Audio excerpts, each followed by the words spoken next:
আসসালামু আলাইকুম। আমের সিজন এখন প্রায় শেষের দিকে। এবছর খামারের কাজের ব্যস্ততার কারণে আমাদের গাছের আমগুলি ঠিকমতো আমরা পারতেই পারিনি। না পারার কারণে কয়েকটা গাছের আম গাছ থেকে পেকে নিচে পড়ে নষ্ট হয়ে গিয়েছে। তবে বেশ কয়েকটা গাছের আম বেশ ভালো এবং ওই আমগুলিও একটু পরে পাকে, যে জন্য ওই আমগুলিকে আমরা পরেই পারি। তবে গত কয়েকদিন ধরে লক্ষ্য করছি আমাদের যে আম গাছগুলির আম সব থেকে ভালো হয়, ওই আম গাছগুলির আম বেশ পেকে গিয়েছে এবং ওই আমগুলি পাখিতে খেয়ে ফেলছে। তাই আমগুলি পাড়ার জন্য আমরা সবাই মিলে আম গাছের নিচে আসার পর দেখলাম যে এখানে ভল্লায় বেশ কয়েকটা চাক বানিয়ে রেখেছে। এখান থেকে আম পাড়াটা অনেক দুষ্কর একটা ব্যাপার, তাই আমরা আগে ভল্লার চাকটাকে আগুন দিয়ে তাড়িয়ে দিয়ে তারপর আমগুলি পাড়ার চেষ্টা করবো ইনশাআল্লাহ। এই আমটার নাম মূলত হচ্ছে আম্রপালি, যেটা আপনারা অনেকে হয়তো জানেন যে আম্রপালি অনেক বেশি মিষ্টি হয়। এর পাশাপাশি এই আমগুলি অনেক বেশি সুন্দর হয়, ভিতরে পোকা হয় না স্বাভাবিকভাবে। তো আলহামদুলিল্লাহ এই গাছের সব আমগুলিকে আমরা পেরে ফেলবো। এর আগে এই গাছের আম আমি পেরেছি কয়েকবার, যেটার ভিডিও আমি হয়তো দিয়েছিলাম, কিন্তু সেই সময় এই পুকুরটা শুকনা ছিল, উপর থেকে গাছ থেকে ঝাঁকি দিলে আমগুলো নিচে পড়তো। কিন্তু এখন যেহেতু পুকুরে পানি, তাই এখন ঝাঁকি দিলে আমগুলি সরাসরি পানিতে পড়বে এবং পানিতে পড়ে আমগুলি ডুবে যায়, এই জন্য পরে উঠাইতে অনেক কষ্ট হয়। মোটামুটি সব আমগুলি পারার পর এখান থেকে ভালো মানের যে আমগুলি আছে এবং বড় বড় সাইজের যে আমগুলি আছে, ওই আমগুলিকে আমরা আলাদা একটা ক্যারেটের মধ্যে সাজিয়ে রাখছিলাম,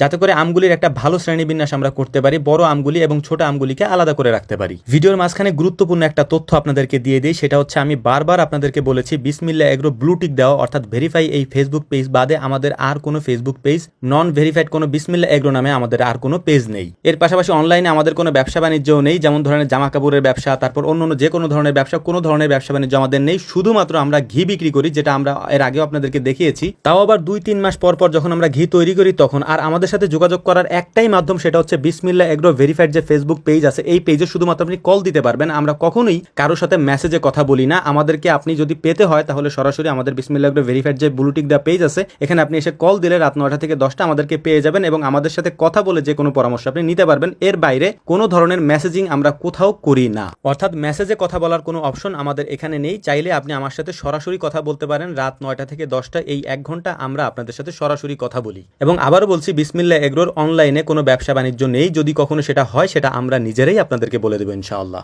তো যাই হোক, অনেক কথা বলে ফেলেছি। আমরা এই কথার মাঝেই আমাদের বাকি আমগুলোকে পেরে ফেলেছি। এই আমগুলি মূলত হচ্ছে একটু টক টাইপের আম, যে কারণে এখান থেকে কিছু আম আমরা মাখানোর জন্য নিয়ে এসেছি। এর পাশাপাশি গাছে কিছু ডৌয়া পেকেছিল, যেহেতু একটা ডালই আছে এবং বাকি যে একটা ডাল ছিল, মানে বড় যে ডালটা ছিল ডৌয়ার, ওই ডালটা ঝড়ে ভেঙে পড়ে গিয়েছিল। ঝড়ে পড়ে নাই, এমনিতেই পড়ে গিয়েছিল আলহামদুলিল্লাহ। তারপরে একটা ডালই ছিল, এই ডালে বেশ কয়েকটা ডৌয়া এখনো আছে, সেগুলোকে আমরা রেখে দিয়েছিলাম আলহামদুলিল্লাহ। আমরা আজকে যেভাবে আম মাখিয়েছি, স্বাভাবিকভাবে এভাবে কখনো আম মাখানো হয় না, অর্থাৎ শুকনা মরিচ দিয়ে, মানে শুকনা মরিচের গুঁড়া দিয়ে এভাবে আম কখনো মাখানো হয় না। শুকনা মরিচের গুঁড়া একটা কৌটার মধ্যে ছিল, ওই কৌটাটা আমরা নিয়ে এসেছি। ওরা বলতেছিল পুরো কৌটাটা দেওয়ার জন্য, কিন্তু এটা তো পর্যাপ্ত পরিমাণে ঝাল হবে, যে কারণে আমরা দিইনি। তাতেই যে অবস্থা হয়েছে মাশাআল্লাহ, কি আর বলবো। তো যাই হোক, আলহামদুলিল্লাহ আমরা এটা শেষ করার পর আমাদের এখানে কিছু বরবটি গাছ ছিল, এই বরবটি থেকে বেশ কিছু বরবটি আমরা ছিঁড়ে নিয়েছিলাম এবং কিছু আলু ছিল, মিষ্টি আলু ছিল, যেগুলোকে আমরা এখানে লাগানোর জন্য নিয়ে এসেছিলাম। যদিও এখন মিষ্টি আলু লাগানোর সিজন কিনা জানি না, তবে আমাদের এখানে বেশ কিছু মিষ্টি আলু বাহিরে রাখা ছিল। যেহেতু বৃষ্টি হচ্ছে মানে কয়েকদিন পর পরই, এ কারণে ওই মিষ্টি আলুগুলি থেকে চারা গজিয়ে গিয়েছে, এই জন্য আমরা লাগিয়ে দিলাম, দেখি হয় কিনা। তো যাই হোক, আলহামদুলিল্লাহ আমাদের জন্য দোয়া করবেন। আসসালামু আলাইকুম ওয়া রাহমাতুল্লাহ।